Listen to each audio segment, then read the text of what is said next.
नवरात्रि के चतुर्थ दिन माँ कूष्मांडा की आराधना की जाती है। माँ कूष्मांडा की उपासना से भक्तों के समस्त रोग शोक मिट जाते हैं। इनकी भक्ति से आयु, यश, बल और आरोग्य की वृद्धि होती है। माँ कूष्मांडा अत्यल्प सेवा और भक्ति से प्रसन्न होने वाली हैं। यदि मनुष्य सच्चे हृदय से इनका शरणागत बन जाए तो फिर उसे अत्यंत सुगमता से परम पद की प्राप्ति हो जाती है। नवरात्रि के चौथे दिन देवी माँ को कूष्मांडा के रूप में पूजा जाता है।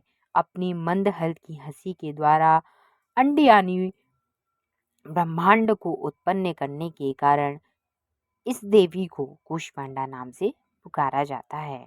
जब सृष्टि नहीं थी, चारों तरफ अंधकार ही अंधकार था, तब इन्हीं देवी ने अपने ईश हास्य से ब्रह्मांड की रचना की थी। इसलिए इसे सृष्टि की आदि स्वरूपा या आदि शक्ति कहा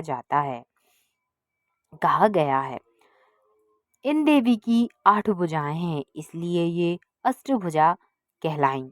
इनके 7 हाथों में कमंडल, धनुष, बाण, कमल पुष्प, अमृतपूर्ण कलश, चक्र तथा गदा है। 8वें हाथ में सभी सिद्धियों और निधियों को देने वाला जपमाला है। इन देवी का वाहन सिंह है। संस्कृति में कुम्हड़े को कूष्मांड कहते हैं, इसलिए इन देवी को कूष्मांडा देवी कहा जाता है। इन देवी का वास सूर्य मंडल के भीतर लोक में है।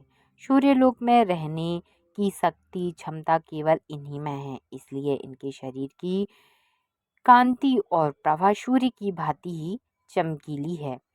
इनके ही तेज से 10 दिशाएं अलौकिक हैं। ब्रह्मांड की सभी वस्तुओं और प्राणियों में इन्हीं का तेज व्याप्त है।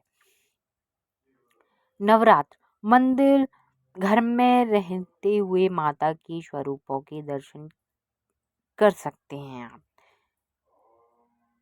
कूष्मांडा जय जग सुखदानी, मुझ पर दया करो महारानी, पिंगला ज्वाला मुखी निराली, शाकंबरी माँ भोली भाली, लाखों नाम निराले तेरे, भक्त कई मत वाले तेरे, भीमा पर्वत पर है डेरा, स्वीकारो प्रणाम ये मेरा, सबकी सुनती हो जगदम्बे, सुख पहुँचती हो माँ अम्बे, तेरे दर्शन का मैं प्यासा, पूर्ण कर दो मेरी आशा।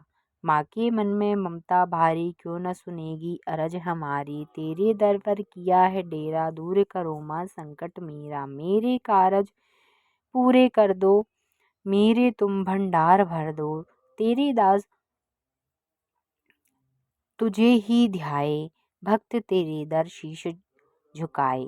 माँ की उपासना से सिद्धियों में निधियों को प्राप्त कर समस्त रोग शोक दूर होकर आयु यश में वृद्धि होती है। प्रत्येक सर्वधारण के लिए आराधना योग्य यह श्लोक सरल और स्पष्ट है। माँ जगदम्बे की भक्ति पाने के लिए इसे कंठस्थ कर नवरात्रि में चतुर्दिन इसका जाप करना चाहिए।